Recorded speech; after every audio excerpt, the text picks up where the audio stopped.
গল্পের নাম এক মুঠো চাঁদের আলো। লেখনীতে নুসরাত ফারিয়া। পর্ব ১২। পরের দিন সকালে ডাইনিং টেবিলে একা বসে থেকে নাস্তা করছিল আলো। সে আজ একটু দেরিতে ঘুম থেকে উঠেছে। ফলে সবার নাস্তা করা শেষ, এমনকি আধার স্যারও ভার্সিটিতে চলে গিয়েছে। আলো এসব ভেবে জোরে নিঃশ্বাস ছেড়ে মুখের ভেতর পুরো অমলেট নিয়ে চিবোতে লাগল। ঠিক তখনই রাত কই থেকে উড়ে এসে তার পাশের চেয়ারে ধপাস করে বসল। আচমকা এমন হওয়ায় আলো চমকে উঠল। চেয়ার নিয়ে পড়তে পড়তেও নিজেকে সামলিয়ে নিল। মুখের খাবার শেষ করে রাতের দিকে তাকিয়ে দাঁত কিরমির করে বলল, আপনার সমস্যা কি? হ্যাঁ। রাত প্লেট নিয়ে দুটো পরোটা ও একটা অমলেট নিতে নিতে বলল, তুমি মানে? নাথিং। আলো চোখমুখ কুঁচকে আর কিছু না বলে চুপচাপ নিজের খাবার খেতে থাকল। রাত খাবার শেষ করে এক গ্লাস পানি খেয়ে একটা অবিশ্বাস্য কাণ্ড ঘটিয়ে ফেলল। চেয়ার ছেড়ে উঠে যাওয়ার সময় আলোর ওড়নার আঁচলে হাতমুখ মুছে টুছে গেল। এহেন কাণ্ডে আলোর চোখ দুটো রসগোল্লার মতো বড় বড় হয়ে যায়। ততক্ষণে রাত অর্ধেক সিঁড়িতে পৌঁছে গিয়েছে। এই, আপনি আমার ওড়নায় হাতমুখ মুছলেন কেন? আলো পিছন থেকে চিল্লিয়ে উঠল। কত বড় সাহস ছেলেটার! রাত ঘাড় ঘুরিয়ে শান্ত গলায় বলল, জাস্ট হাতমুখই তো মুছেছি, পুরো ওড়না তো আর নিয়ে নেইনি গিয়ে। একথা বলে আর দাঁড়ায় না। বড় বড় পা ফেলে উপরে চলে যায়। ওইদিকে আলো দাঁত কিরমির করে বলল, শালার লুইচ্চার ঘরে লুইচ্চা। আজ সারাটা দিন আলোর শুয়েবসে থেকে কেটে গেল। ঘুম থেকে উঠে বিকেলের দিকে বাহিরে এল। ব্যথার ওষুধ খাওয়ার ফলে একটু বেশিই ঘুম পাচ্ছে তার। হামি তুলতে তুলতে ড্রয়িং রুমে প্রবেশ করতেই দেখতে পেল শেফালি চাচি বালতিতে পানি নিয়ে আসছে। নিশ্চয়ই এখন ছাদে গিয়ে সকল গাছে পানি দিবে। আলো চট এগিয়ে এসে বলল, আমাকে দিন চাচি, আমি গিয়ে ফুল গাছে পানি দিব গো। উনার রান্নাঘরে যেহেতু কাজ রয়েছে তাই তিনি বালতিসহ মগ দিয়ে দিলেন।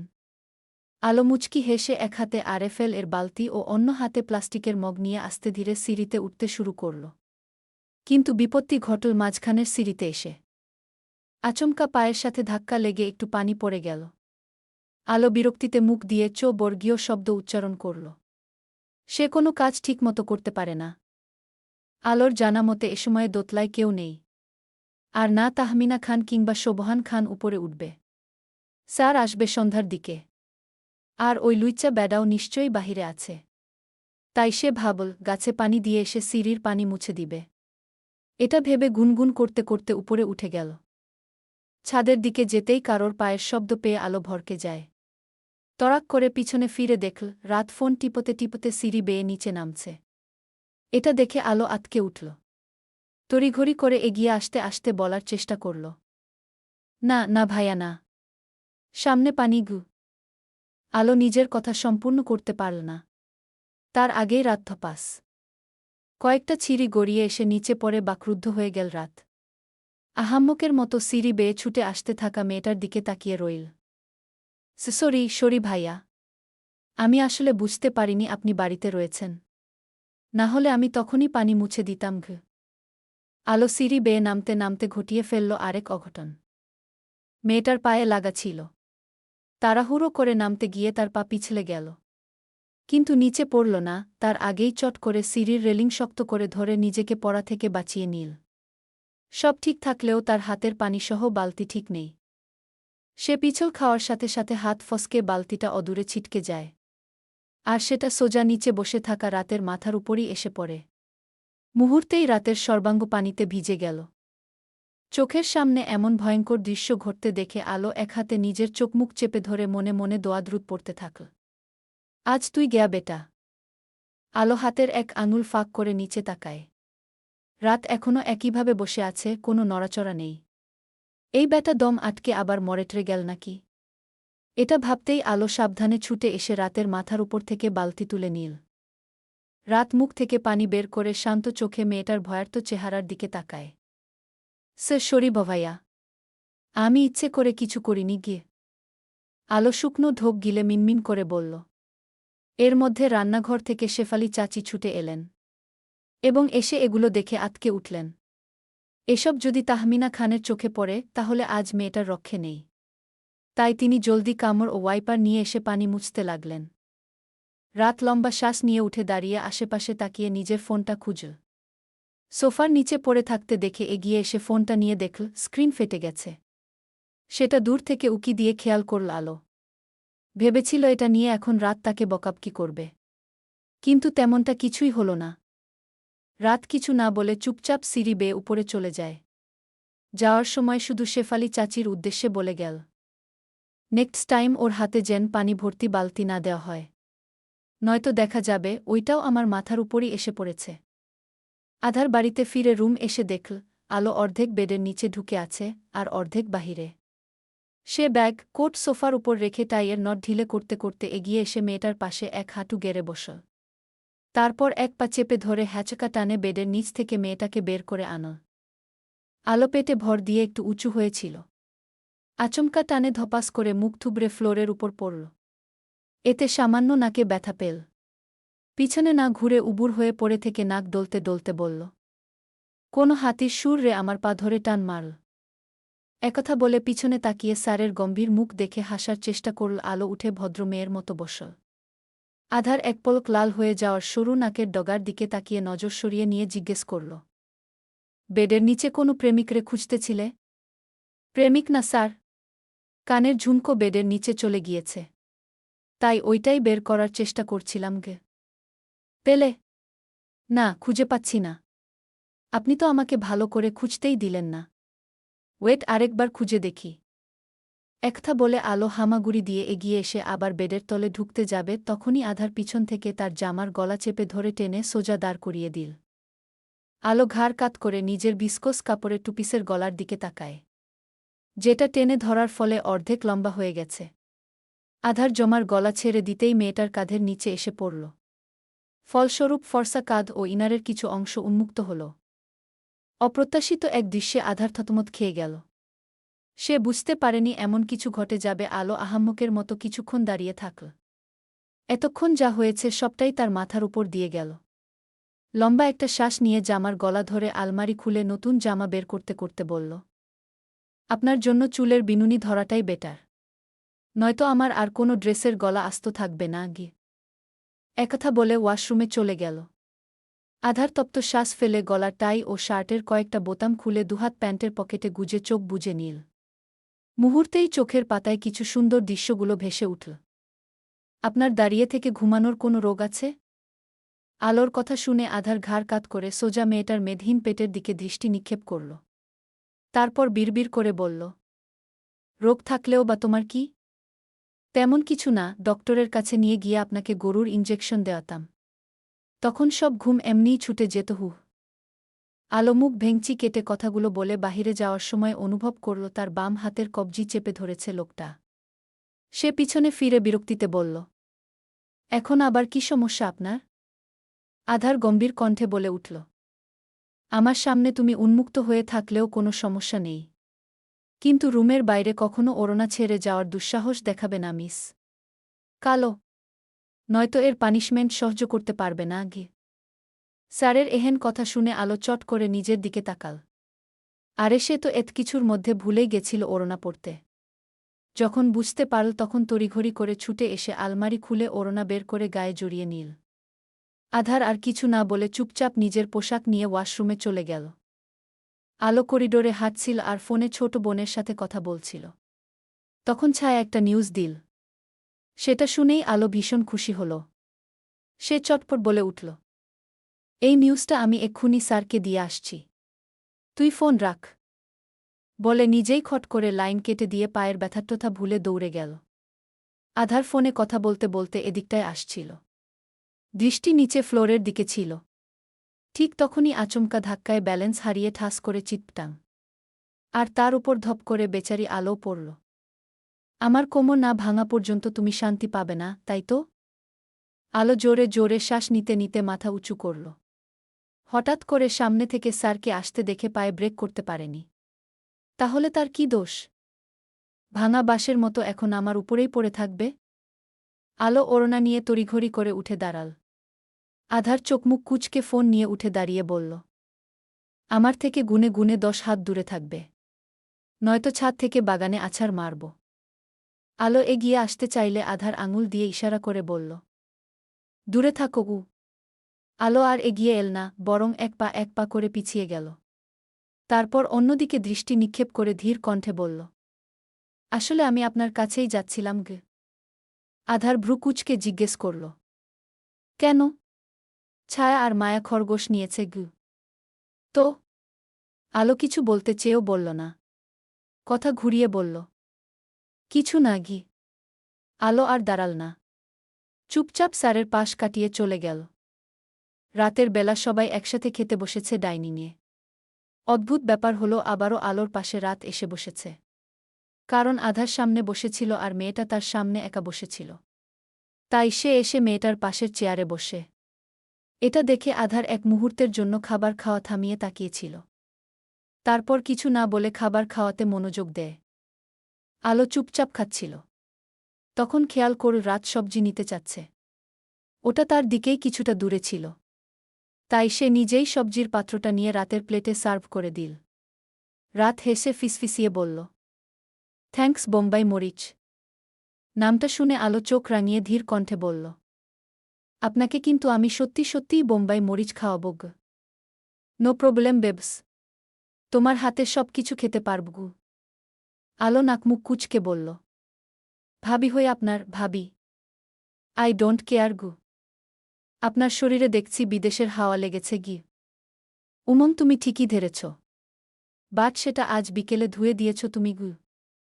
বিকেলের কথা মনে হতেই আলো মিটমিট করে হাসতে হাসতে বলল, কথায় আছে যেটা হয় ভালোর জন্যই হয় উ। রাত ঠোঁট কামড়ে হেসে আলোর দিকে ঝুঁকে এসে ফিসফিসিয়ে বলল, তাহলে তোমাকে আমি পুকুরে ফেলে দিয়ে তারপর বলবো যেটা হয় ভালোর জন্যই হয় গি। আলো নিঃশব্দে হাসল। সে গল্পের মাঝে এতটাই ডুবে আছে যে খেয়ালই করল না একজন খাওয়া থামিয়ে দিয়ে চোয়াল শক্ত করে রক্তিম চোখে তাকিয়ে আছে তার হাসিমাখা মুখের দিকে। আলো ফ্রেশ হয়ে এসে বিছানায় শুতে চেয়েও শুল না। শূন্য চোখে বালিশে মুখ গুজে উবুর হয়ে শুয়ে থাকা মানুষটার দিকে কিছুক্ষণ তাকিয়ে থাকল। তারপর বালিশ নিয়ে ফ্লোরের মাঝে শুয়ে পড়ল। কারণ লোকটা তাকে 10 হাত দূরে থাকতে বলেছে। কাছে গেলে যদি বকা দেয়? আর সোফাতে শুয়েও লাভ নেই। ঘুমের ঘোরে উল্টে ওই মেঝেতেই পড়ে থাকবে। তাই প্রথম থেকে থাকাটাই ভালো। প্রায় অনেকক্ষণ হয়ে যাওয়ার পরেও মেয়েটার অস্তিত্ব অনুভব করতে না পেরে আধার কপাল কুঁচকে পাশে তাকায়। মেয়েটাকে দেখতে না পেয়ে আরও কপাল কুঁচকে যায়। এত রাতে আবার মেয়েটা কোথায় গেল আশ্চর্য। আধার উঠে বসে আশেপাশে তাকাতেই তার দৃষ্টি মেঝেতে পড়ল। ড্রিম লাইটের আবছা আলোয় দেখা যাচ্ছে খালি মেঝেতে গুটিসুটি হয়ে শুয়ে আছে মেয়েটা। এটা দেখে আধারের কেন জানি খুব রাগ হল। সে ঝড়ের বেগে এসে মেয়েটাকে পাজা কোলে তুলে বিছানার মাঝে ছুঁড়ে মারল। হঠাৎ এমন হওয়ায় আলোর ঘুম ভেঙে গেল। এক হাতে কোমর চেপে ধরে ব্যথায় ঘুমিয়ে উঠল। আধন্ধ চোখ মেলে সামনে রাগান্বিত চেহারায় দাঁড়িয়ে থাকা মানুষটার দিকে তাকায়। আমার ঘুমের সাথে আপনার কোনো জন্মের শত্রুতা বলুন তো? আধার জবাব না দিয়ে প্রশ্ন ছুড়ল, মেঝেতে শুয়েছিলে কেন? আলো উঠে বসে খেকিয়ে উঠল, তো কি আপনার মাথার উপরে শুভ? নিজেই মানা করবে 10 হাত দূরে থাকতে, আবার দূরে থাকলে নিজেই কৈফিয়ত চাইবে গু। তুমি আমার সব কথা শুনো বা মানো? আলো মুখ ঘুরিয়ে নিয়ে বলল, না গি। তাহলে আজ হঠাৎ এই কথাটা কেন মানলে? আলো কিছু না বলে চুপ করে থাকল। আধার তাচ্ছিলের সুরে বলল, বুঝলেন মিস কালো, আমি আর 5টা মানুষের মতো স্বাভাবিক নই। বলতে পারেন অনুভূতিহীন একজন। আমার মনে দয়ামায়া বলে কিছুই নেই। অন্যজনের মতো আপনার সাথে হেসে হেসে কথা বলতে পারি না, আর না আপনাকে হাসাতে পারি। এই আমিটা শুধু আপনার সাথে ঝগড়া, তেরামি, অপমান আর বকাবকি করতে পারি। মাঝে মধ্যে হার্টও করি। এই অদ্ভুত আমিটার থেকে যদি কখনো মুক্তি পেতে ইচ্ছে করে তাহলে নির্দ্বিধায় এসে বলবেন। কারণ আপনি আমার থেকেও ভালো কাউকে ডিজার্ভ করেন গু। আলো এতক্ষণ মুখ বুজে সবটা সহ্য করে নিলেও শেষের কথাগুলো ঠিক সহ্য করতে পারল না। ছুটে এসে দুহাতে মানুষটার গলা শক্ত করে জড়িয়ে ধরে ঝাঝাল কণ্ঠে বলল, চুপ, একদম চুপ। অনেক বলেছেন আপনি। কে বলেছে আপনি স্বাভাবিক নন? আপনি একদম স্বাভাবিক। আর আপনারও অনুভূতি রয়েছে। আপনি যদি সত্যিই অনুভূতিহীন হতেন তাহলে আমাকে ওই দিন আহত অবস্থায় জঙ্গলে পড়ে থাকতে দেখে আপনার চোখ দুটো ছলছল করত না। মানলাম আপনি আমার সাথে হেসে হেসে কথা বলেন না, তাতে কি হয়েছে? ওই যে মাঝে মধ্যে ঠোঁট কামড়ে হাসেন, ওইটাই এনাফ। আর আপনার সাথে কথা বললে শুধু হাসি কেন? এই আমিটার পুরো মনটাই ভালো হয়ে যায়। বিশেষ করে আপনার পিছনে লাগতে আমার খুব ভালো লাগে। আপনার সাথে ঝগড়া, তেরামি করতেও ভীষণ ভালো লাগে। এই আপনিটা অদ্ভুত বলেই আমার এত ভালো লাগে। আপনার কাছে কেন রয়েছি জানেন? শুধুমাত্র এই কারণগুলোর জন্য। এই আপনি ছাড়া আর আমার ঝগড়াঝাটি করার সঙ্গী কেউ নেই। আর আপনার মতো কেউ আমার এত পাগলামি, অত্যাচার সহ্য করবে না। আপনি আমাকে কখনোই শারীরিকভাবে হার্ট করেননি। বরং সবসময় যত্ন করেছেন, আগলে রেখেছেন। আমি যেন আঘাত না পাই সেটারও খেয়াল রাখেন। তাহলে আপনি কিসের ভিত্তিতে বললেন আপনি আমাকে হার্ট করেন? মানুষ নিজেকে ভালো প্রমাণ করে, অথচ আপনি নিজেকে খারাপ প্রমাণ করছেন। আমার যদি মুক্তি চাওয়ারই হতো তাহলে ওই দিনই ডিভোর্স দিয়ে দিতাম। আর এখানে এসে আপনার এক কথায় থাকতে রাজি হতাম না। আমি আপনার থেকে ভালো কাউকে চাই না স্যার, একটুও চাই না। আমার তো এই খারাপ আপনিটাকেই শুধু চাই। দিন শেষে শুধু এই আধপাগল আমিটাকে নিজের জীবনে একটু ঠাঁই দিয়েন, তাহলেই হবে। এছাড়া আর আমার কিছুই চাওয়ার নেই। কথাগুলো বলতে বলতে ঘুমিয়ে গেল আলো। একই সাথে দুহাতের বাঁধন ঢিলে হয়ে শরীরটা ভেঙে পড়তেই আধার নিজের বুকের মাঝে শক্ত করে আগলে নীল ছোট্ট শরীরটাকে। একটু পর সাবধানে বিছানায় শুয়ে দিয়ে শরীরে কমফোর্টার টেনে দিল। ঘুমন্ত মেয়েটার পাশে বসে এক দৃষ্টিতে তাকিয়ে রইল ওই মাসুম চেহারার দিকে। মেয়েটার দুচোখের কোণায় অশ্রু চিকচিক করছে। আধার হাত বাড়িয়ে আলতো করে মুছে দিল। তারপর কিছুক্ষণ মেয়েটাকে দেখে উঠে বারান্দায় চলে গেল। আকাশে থাকা চাঁদের দিকে তাকিয়ে শব্দ করে দীর্ঘশ্বাস ছেড়ে চোখ দুটো বুজে নিল। সকালে ঘুম ভাঙতেই আলো সর্বপ্রথম নিজেকে আবিষ্কার করল স্বামীর নগ্ন বুকের মাঝে। সে কিছুক্ষণ চুপ করে থেকে মাথা উঁচিয়ে ঘুমিয়ে থাকা মানুষটার দিকে তাকায়। আলো অনেকটা সময় ধরে তাকিয়ে থেকে মাথা এগিয়ে নিয়ে এসে ঠোঁটের মাঝে ঠোঁট চেপে ধরতেই আধার তড়াক করে চোখ মেলে তাকায়। আলো ঠোঁট সরিয়ে শব্দ করে হেসে উঠে বলল, ঘুমানোর ভালোই ভং ধরতে পারেন দেখছি গু। আধার দাঁতে দাঁত চেপে মেয়েটাকে পাশে ঠাস করে ফেলে দিয়ে উঠে গেল। ওয়াশরুমের দিকে যেতে যেতে দাঁত কিরমির করে বলে উঠল, আবার যদি ওই অশব্দ ঠোঁট জোড়া আমাকে ছুঁয়েছে, তাহলে আই প্রমিস মিসেস খান, আপনার ঠোঁট কেটে নিব একদম গো। তারপর আমিও আপনার ওই কিউট তুতু কেটে নিব মি খান। বলেই খিলখিল করে হেসে উঠল আলো। আধার রাগে গজগজ করতে করতে আবার ফিরে এসে মেয়েটাকে পাজা কোলে তুলে নিয়ে ওয়াশরুমের ভেতর গেল। আলো কিছু বুঝে ওঠার আগেই তাকে পানিভর্তি বাথটাবের ভেতর ফেলে দিল। মেয়েটা হকচকিয়ে লাফিয়ে উঠতে চাইলে তার মাথায় হাত রেখে কয়েকবার পানিতে চুবানি দিয়ে ছেড়ে দেয় আধার। আলো পানিটানি খেয়ে খুক করে কেসে উঠে জোরে জোরে শ্বাস নিতে লাগল। সামনে স্টান হয়ে দাঁড়িয়ে থাকা নিষ্ঠুর মানুষের দিকে তাকিয়ে চেঁচিয়ে উঠল, আপনাকে আমি জেলে দিব। কতবড় সাহস, পানিতে চুবিয়ে মারতে চেয়েছেন আমাকে? আধার আবারও হাত বাড়িয়ে মেয়েটার মাথায় হাত রাখতেই সে কান্নারত কণ্ঠে বলল, আর বলব না, চুমু খাব না, আপনার তুতু ছুব না, কামড় দিব না, আপনাকে জেলেও ভরব না। তবুও আমাকে আর পানিতে চুবানি দিয়েন না। আধারের খুব হাসি পেল, তবে সেটা চেহারায় প্রকাশ করল না। হাত সরিয়ে নিয়ে শুধু বলল, কথাগুলো যেন মনে থাকে, নয়তো এবার এখানে নয়, সোজা নর্দমার পানিতে চুবানি দেব। ড্রয়িংরুমে বসে থেকে আলো হাঁচি ফেলছে আর টিস্যু দিয়ে নাক মুছছে, সাতসকালে ঠান্ডা পানিতে চুবানি খেয়ে সর্দি লেগেছে। মনে মনে স্যারের 14 গুষ্টি ধুয়ে দিয়েছে। তার ক্ষমতা থাকলে ওই লোকটাকে মাথায় তুলে সমুদ্রের পানিতে ছুঁড়ে মারত। তখন বুঝতে পারত আসল মজা। এটা খাও। আধার এক কাপ কড়া করে মশলাদার চা বানিয়ে এনে আলোর সাথে ধরে বলল। আলো হাঁচি ফেলে নাক মুছতে মুছতে বিড়বিড় করে বলল, ককেন খাবো? ওতে কিছু মিশিয়ে দেননি, এটার কি গ্যারান্টি? বেশি কিছু না, জাস্ট একটু ইঁদুর মারা বিষ মিশিয়েছি। শোভহান খান তাদের দিকেই আসছিলেন। সে সময় নাতির অমন কথা শুনে বললেন, মেয়েটাকে জ্বালাচ্ছ কেন দাদুভাই? দাদাজানকে দেখে আলো নাক টেনে বলল, তোমার পচা নাতি আজ আমাকে পানিতে চুবানি দিয়েছে দাদাজান। তাও 3 বার। হাচ্চু। আলো হাঁচি ফেলল। শোভহান খান নাতির দিকে তাকিয়ে অবাক কণ্ঠে জিজ্ঞেস করলেন, তুমি আমার নাতবুড়ে চুবানি দিয়েছ কেন? আধার সামনে থাকা ছোট কাচের টিটেবিলের উপর কাপ রেখে চলে যেতে যেতে বলল, তোমার আদরের নাতবু কাজই করেছে এমন। আলো চায়ের কাপ নিয়ে চুমুক দিয়ে দাদাজানের উদ্দেশ্যে বলল, দেখবে কোনো একদিন উনার মাথাটা ফাটিয়ে দিয়ে জেলে বসে আছি। শোভহান খান সোফায় বসে নিজের কপাল চেপে ধরলেন। এই দুইটা টম অ্যান্ড জেরিকে নিয়ে যে তিনি কি করবেন কে জানে। আলো রুমে এসে আর বাহিরে যায়নি। বিছানায় চুপচাপ বসে থেকে দুই নাকের ভেতর টিস্যু গুজে রেখেছে আর মুখ দিয়ে নিঃশ্বাস নিচ্ছে। একটু পর স্যারকে আসতে দেখে টিস্যু বের করে নিয়ে ঠিকঠাক হয়ে বসল। আধার মেয়েটার জন্য নাস্তা নিয়ে এসেছে। পাশে বসে কাটা চামচ দিয়ে গরম গরম নুডলস তুলে মেয়েটার মুখের সামনে ধরল। তখন আলো ঝাঝাল কণ্ঠে বলল, নিজে অসুস্থ বানিয়ে এখন সেবা করতে লজ্জা করছে না আপনার? কয়েকটা চুবানি খেয়ে যে অসুখ বাঁধিয়ে বসবে সেটাকে জানো তুই? আলো মুখ সরিয়ে নিয়ে নাক মুছে বলল, আপনার সাথে কথা বলব না আমি। ঠিক আছে, বলতে হবে না। শুধু নাস্তাটা করে ঔষধ খেয়ে নাও, তাহলেই হবে। আলো কিছু না বলে চুপচাপ খেতে লাগল।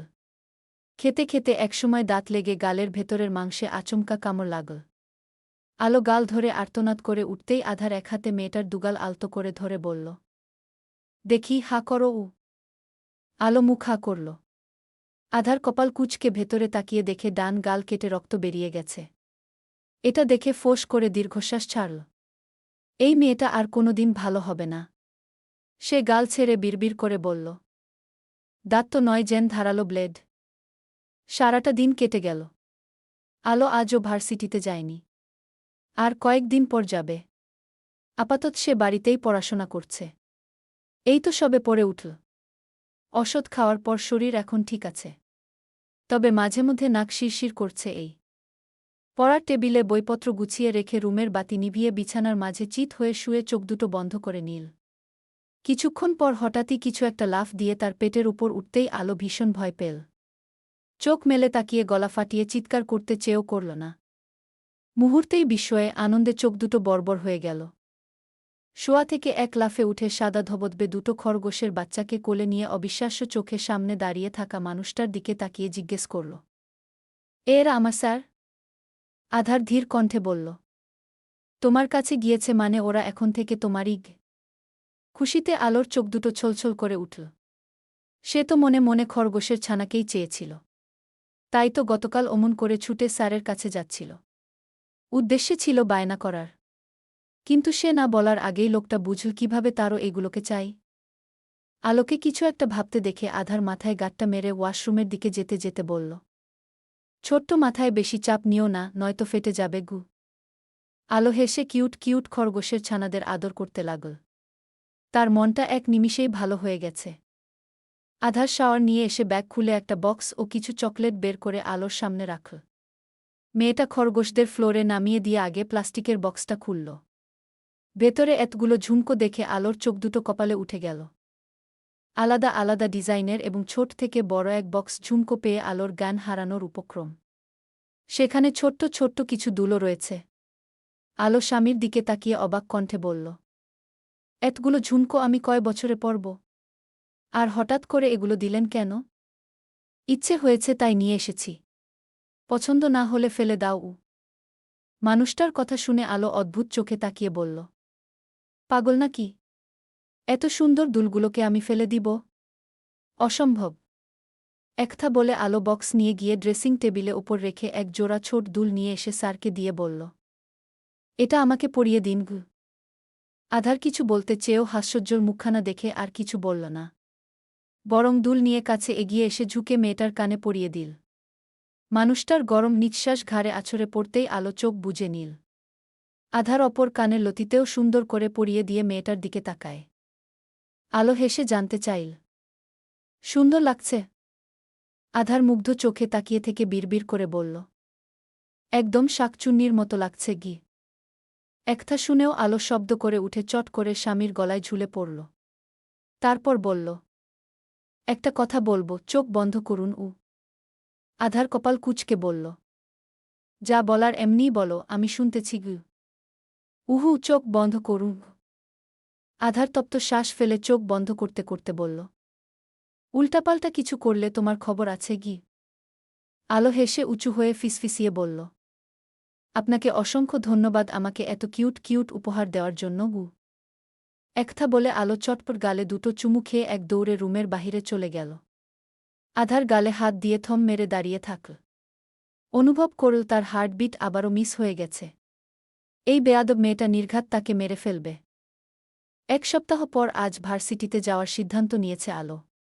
সে এখন পুরোপুরি সুস্থ। দ্রুত তৈরি হয়ে কাঁধে ব্যাগ চাপিয়ে বাম হাতের কবজিতে ঘড়ি বাঁধতে বাঁধতে দৌড়ে বেরিয়ে গেল। কারণ তার দেরিতে হয়ে গিয়েছে।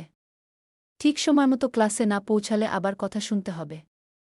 তাই সে ঝড়ের বেগে ছুটে বাড়ির বাইরে বেরিয়ে আসে। চলো তোমাকে ভার্সিটিতে পৌঁছে দেই গু। আলো রাস্তা দিয়ে হেঁটে সামনে যেতেই কই থেকে বাইক নিয়ে সামনে এসে হাজির হল রাত। আলো একবার হাতঘড়িতে সময় দেখে নিয়ে বিড়বিড় করে বলল, ভার্সিটির বদলে আবার হাসপাতালে পৌঁছে দিবেন না তো? রাত হেসে মাথার চুলগুলো ঠিক করতে করতে বলল, আমার উপর ভরসা রাখতে পারো উ। বাইক কিন্তু ধীরে চালাতে হবে গি। কচ্ছপের গতিতে চালাব, ওকেই? আলো হেসে বাইকের পিছনে বসতে বসতে বলল, ওকেই। কদিনে রাতের সাথে একটু ভাব হয়েছে তার। সে প্রথমে যতটা খারাপ ভেবেছিল অতটাও খারাপ না ছেলেটা। শুধু ওই একটু আধটু প্লেবয় টাইপের এই। তবে তার সাথে কখনো খারাপ ব্যবহার করেনি। আর না সে খারাপ ব্যবহার করেছে। রাত বাইক নিয়ে একেবারে ভার্সিটির ভেতরে এসে থামল। আলো নেমে একগাল হেসে বলল, ধন্যবাদ ভাইয়া। আপনার জন্য সময়মতো পৌঁছাতে পারলাম গো। রাত হেলমেট খুলতে খুলতে বলল, কাছের মানুষদের ধন্যবাদ বলতে নেই গি। নেক্সট টাইম মনে রাখব, এখন আসি। বাই। একথা বলে আলো চলে যেতে চাইলে রাত পিছন থেকে ব্যাগ টেনে ধরল। আলো থমথমে মুখে পিছনে ফিরে তাকায়। এরা দুই ভাই এটা সেটা ধরে শুধু টানাটানি করে কেন? কিছু বলবেন? নাও। রাত দুটো চকলেট বাড়িয়ে ধরল।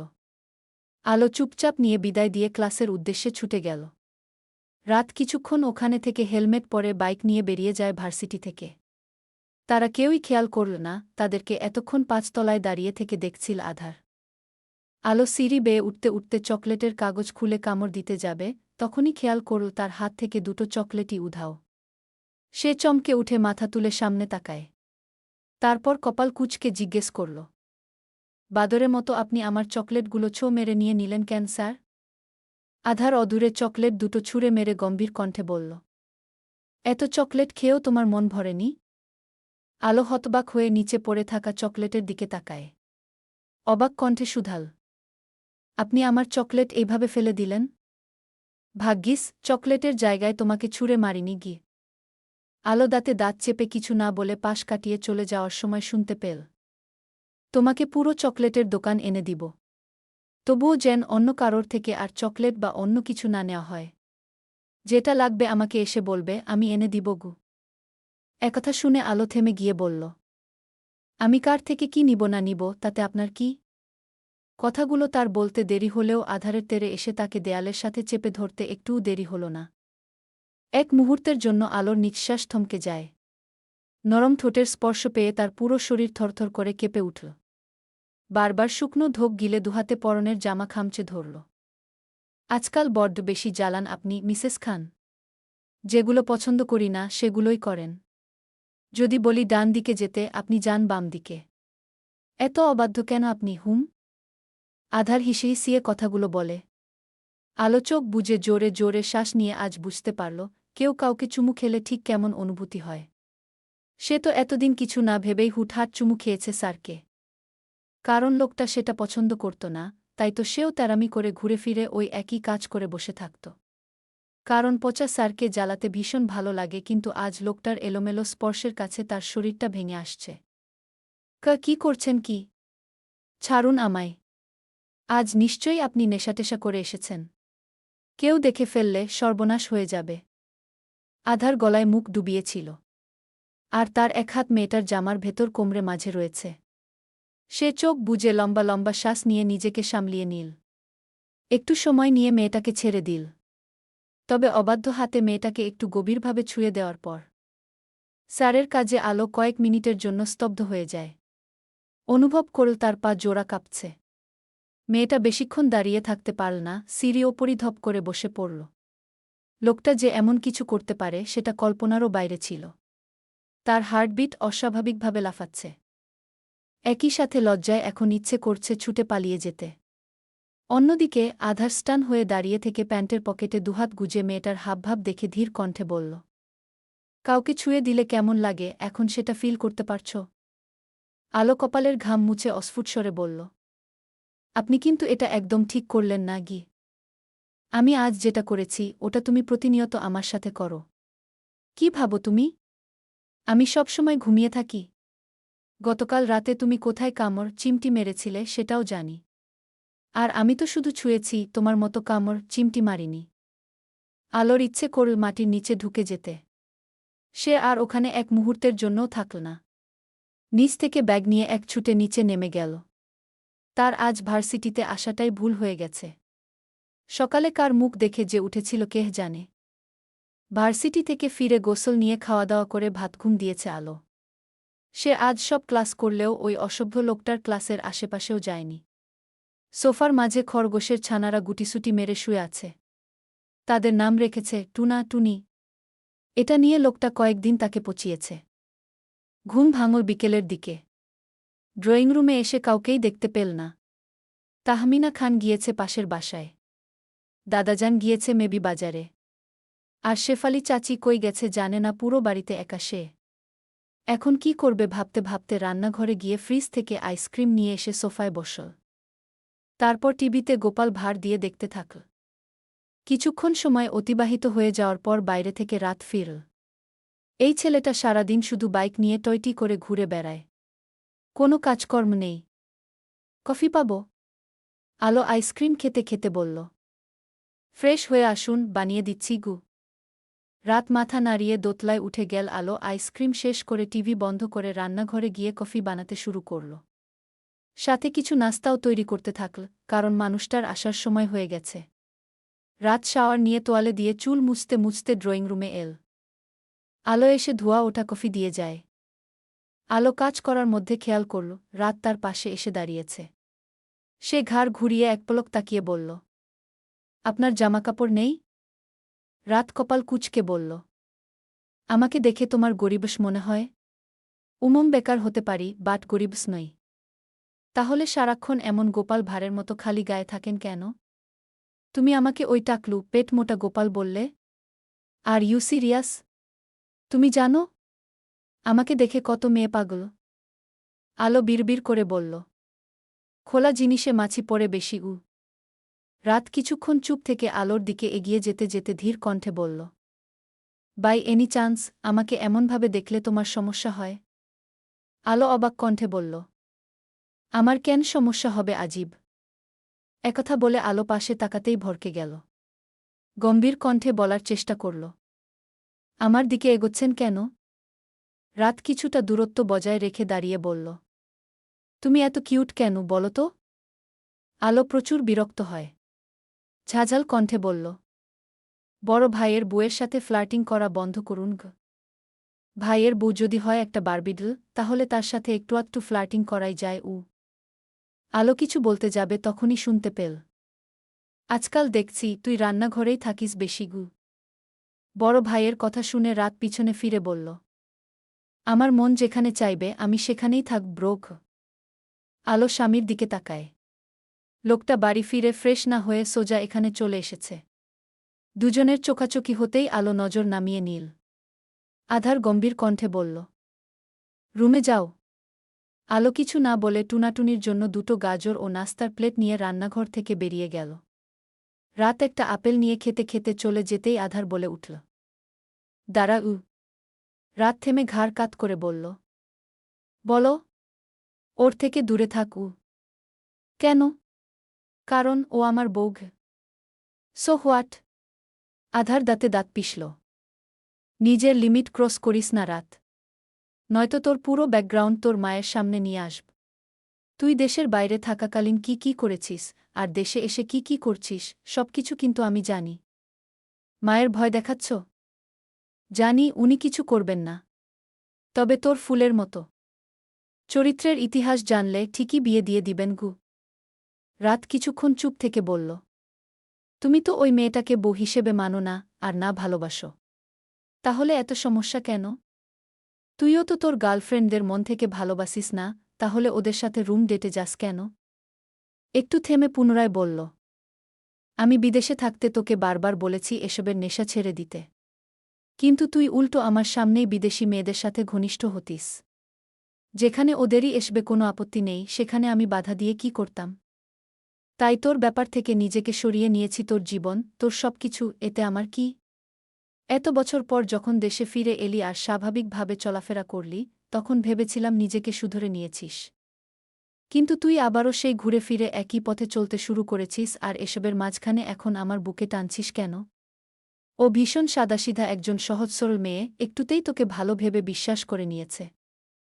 এর মূলত কারণটাই হচ্ছে তুই আমার ছোট ভাই, এই জন্য মেয়েটা তোকে ভাইয়ের মতো দেখে তোর সাথে মিশছে, গল্প করছে, হাসাহাসি করছে।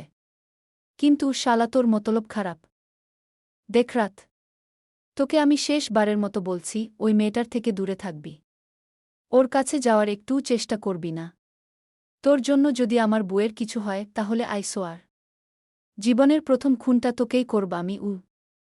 কথাগুলো বলে হনহনিয়ে দোতলায় উঠে গেল আধার।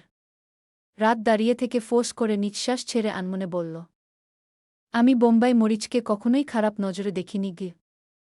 আধার রুমে এসে সোজা ওয়াশরুমে গিয়ে লম্বা শাওয়ার নিয়ে মাথা ঠান্ডা করে বেশ কিছুক্ষণ পর বেরিয়ে এল সোফায় বসে শরীরটা এলিয়ে দিয়ে পিছনে মাথাটা ঠেকিয়ে রাখল। আলো বিছানায় বসে থেকে টুনিকে নিয়ে খেলছিল আর মানুষটাকে খেয়াল করছিল। সে উঠে এসে সোফার পিছনে দাঁড়িয়ে ওড়নার আঁচল দিয়ে মানুষটার মাথার ভেজা চুলগুলো যত্নের সাথে মুছে দিতে লাগল। আধার চোখ মেলে তাকিয়ে ওই ইনোসেন্ট মুখের দিকে একদৃষ্টিতে তাকিয়ে থাকল। মেয়েটা নিজের কাজ শেষ করে চলে যাওয়ার সময় আধার চট করে ওড়নার আঁচল খামচে ধরল। আলো অদ্ভুত চোখে লোকটার দিকে তাকায়। এই অসভ্য লোকটা তার পুরো ওড়না খুলে নিয়েছে। আধার হাতে থাকা ওড়নার দিকে তাকিয়ে থেকে বলল, ওড়না কিভাবে পরো? একটু টান দিতে না দিতেই খুলে যায়। আলো দাঁত কিরমির করে এগিয়ে এসে নিজের কাঁধ দেখিয়ে বলল, একটু টান? হ্যাঁ, এই একটু টানের জন্য কখনো সেফটি পিন খুলে বাঁকা হয়ে যায়? আধার মুখ তুলে মেয়েটার কাঁধে বাঁকা হয়ে খুলে যাওয়া সেফটি পিনের দিকে তাকায়। সে কিছুক্ষণ চুপ থেকে নিঃশব্দে উঠে এসে মেয়েটার সামনে দাঁড়াল। অতঃপর ওড়নাটাকে একদম হিজাবের মতো করে পেঁচিয়ে মেয়েটাকে পরিয়ে দিল। মাথার চুল থেকে হাতের কনুই পর্যন্ত ঢেকে গেল। শুধু ফর্সা গোলগাল মুখখানা বেরিয়ে থাকল। এখন থেকে রুমের বাইরে গেলে এমন করে ওড়না পরে যাবে। আর সবসময় সুতির বড় ওড়না পরবে। আমি কাল আরও ওড়না এনে দিব। বাড়িতে দাদাজান শেফালি চাচি না থাকলে রুমের দরজা ভেতর থেকে লক করে টুনিকে নিয়ে খেলবে। অহেতুক ড্রয়িং রুমে বা রান্নাঘরে যেতে হবে না। আমি রুমেই শুকনো খাবারের ব্যবস্থা করে রাখবনি। আগামীকাল থেকে আমার সাথে ভার্সিটিতে যাবে। কারোর বাইকে যেন উঠতে না দেখি। আর রাতের থেকে যতটা সম্ভব দূরে থাকার চেষ্টা করবে। কথাগুলো শুনে আলো ভ্যাবলার মতো হাঁ করে তাকিয়ে আছে।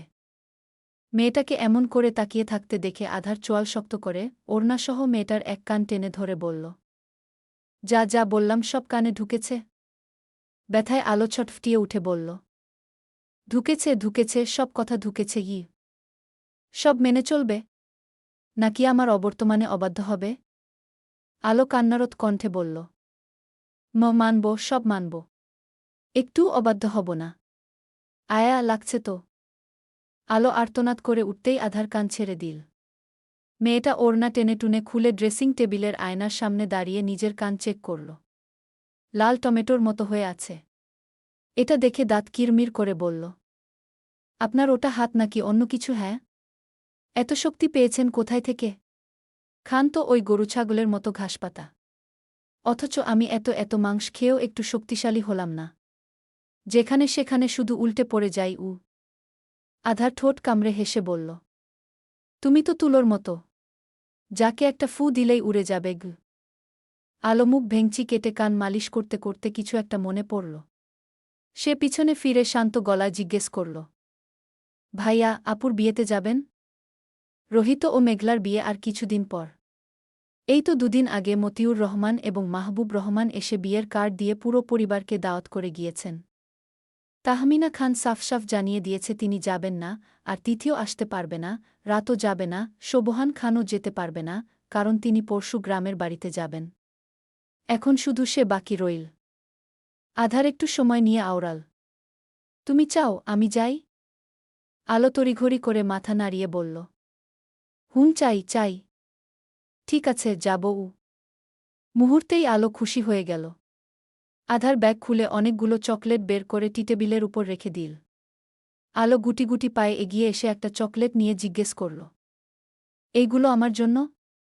না, আমার আরেকটা বউ আছে। তার জন্য। আলো চকলেট খেতে খেতে শব্দ করে হেসে উঠে বলল, আপনার মতো হিটলার আদা খানকে কে বিয়ে করবে? আধার দেয়ালের সাথে হেলান দিয়ে দুহাত বুকের উপর ভাঁজ করে রেখে বলল, মেয়ের অভাব রয়েছে নাকি? আলো এক ভ্রু উঁচিয়ে জিজ্ঞেস করল, আপনার কি আবার বিয়ে করার ইচ্ছে আছে? যেখানে একটাই বিয়ে করতে চাইনি সেখানে আবার বিয়ে করে কি করব? চাইলে তুমি করতে পারো। I don't mind. আমাকে অন্য পুরুষের সাথে শেয়ার করতে পারবেন? আধার কোনো জবাব দিল না। সে এখন এটা কিছুতেই করতে পারবে না। যেখানে সামান্য কারোর নজরই সহ্য করতে পারছে না, সেখানে অন্য কারোর সাথে শেয়ার করা অসম্ভব। সে এটা কল্পনাও করতে পারে না। আধার চোখ বুজে শান্ত গলায় বলল, আমি যাকে দেখেছি, ছুঁয়েছি, নিজের বুক শেয়ার করেছি, তাকে অন্য কারোর সাথে শেয়ার করার কোনো প্রশ্নই ওঠে না। বিকজ আধার খান নিজের ব্যক্তিগত জিনিসের ভাগ দিতে পছন্দ করে না। আর না ওই জিনিসের উপর কারোর নজর সহ্য করে। যেটা আমার সেটা শুধু আমারই। আলো হেসে এগিয়ে এসে বলল, আমাকে নিয়ে এতটা পজেসিভ কবে থেকে হলেন? আধার সোজা হয়ে গম্ভীর কণ্ঠে বলল, পজেসিভ আর তোমাকে নিয়ে? কখনোই না। আমি তো কথাগুলো জাস্ট এমনি বললাম, মানে উদাহরণ দিলাম। এটাকে সিরিয়াসলি নিও না। আমি তোমাকে আগে যেমন অপছন্দ করতাম, ঠিক এখনও তেমনটাই অপছন্দ করি গিয়ে। আলো কিছুক্ষণ চুপ থেকে ধীর কণ্ঠে বলল, আমাকে একটু ভালোবাসা যায় না? ভালোবাসা কথাটা শুনে মুহূর্তেই আধারের চেহারার রং পাল্টে গেল। সে এতদিনের সবকিছু ভুলে গিয়ে দাঁতে দাঁত চেপে বলে উঠল, ভালোবাসা? আধার খান কখনোই ভালোবাসবে না। অন্তত তোমাকে তো কখনোই না। এগুলো জাস্ট নিজের দায়িত্বের খাতিরে পালন করছি।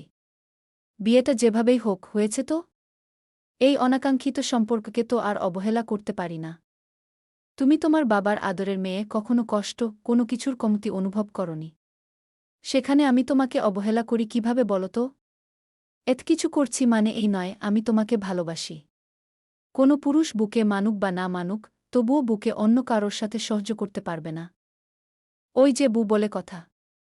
না চাইতেও একটা সম্পর্ক আছে তবু। একটু থেমে পুনরায় বলল, সকালের ঘটনার জন্য আমি খুব সরি। ইচ্ছে করে তোমাকে স্পর্শ করতে চাইনি, আবেশের বশে ভুল করে ফেলেছি। এসবের কারণে কোনো ভুল ধারণা নিজের মনে পুষে রেখো না।